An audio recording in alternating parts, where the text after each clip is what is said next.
Hello বন্ধুরা, আসসালামু আলাইকুম। কেমন আছেন সবাই? আশা করি ভালো আছেন এবং দূরে ও কাছে থেকে যে যেখান থেকে আমার ব্লগ ভিডিওগুলো দেখেন তাদের সকলকে অসংখ্য ধন্যবাদ এবং শুভকামনা করি।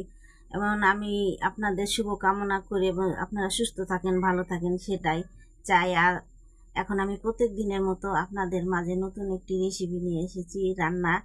এই যে বাড়িতে যদি চালের গুঁড়ো থাকে তাহলে এই খোড়া চিচাইটা তৈরি করে খেয়ে দেখবেন যে কত টেস্ট আর ভালো লাগে। আর সাথে যদি গরুর পায়ের লেহিরে থাকে তা আরও ভালো লাগে। আর এটা কি করে তৈরি করেছি সেটাই আপনাদেরকে আজকে দেখাবো আর শেয়ার করব। চলেন আমার ভিডিওটি স্কিপ না করে পুরোটাই দেখে নেবেন। প্রথমে চালের গুঁড়ো নিয়ে নিলাম একটা পাত্রের মধ্যে, এভাবে পরিমাণ মতো করে যে যেরকম। চালের গুঁড়োটা দেওয়া হয়ে গেছে, তারপরে এখানে আমি একটু সামান্য একটু লবণ দেবো। লবণ না দিলে কোনো কিছুই স্বাদ হয় না, তার লবণটাই স্বাদ টেস্ট হয় বেশি। আর তারপরে আমি পানি দিয়ে আস্তে আস্তে এভাবে গুলিয়ে নেব। এই চালের গুঁড়োটা ভালো করে এভাবে গুলে প্রথমে একটু শক্ত করে নেব, তারপরে পরে নরম করব পানি দিয়ে। এখন এই যেভাবে গুলে খুব ভালো করে গুলানো হয়ে পানি দিয়ে ভালোভাবে গুলিয়ে নিয়েছি। আর আটাটা একটু নরম করব যাতে চিতাই করাটা ভালো হয়। এই যে এভাবে তারপরে আমি একটা ডাবু বা কিছু বা ডালগুটি দিয়ে ডাবু দিয়ে এভাবে ঘুরিয়ে ঘুরিয়ে ঘুরিয়ে খুব ভালো করে মিশিয়ে নিব।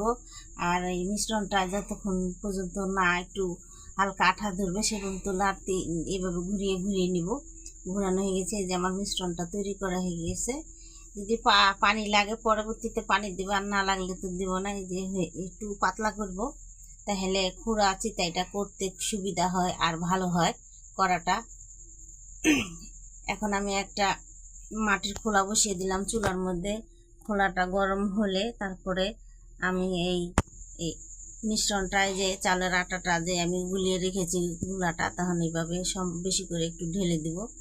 ঢেলে দেওয়া হয়ে গেলে এভাবে আমি ডাবুর সাহায্যে একটু করে তুলে নেব। তোলা হয়ে গেলে আর ভিতরটা দেখছেন কত রকম ছিদ্র হয়েছে, অনেক ছিদ্র হয়ে গেছে। এখন আমি এটা একটা ঢাকন দিয়ে ঢাকনের সাহায্যে ঢেকে কিছু সময় ধরে রেখে উঠাবো।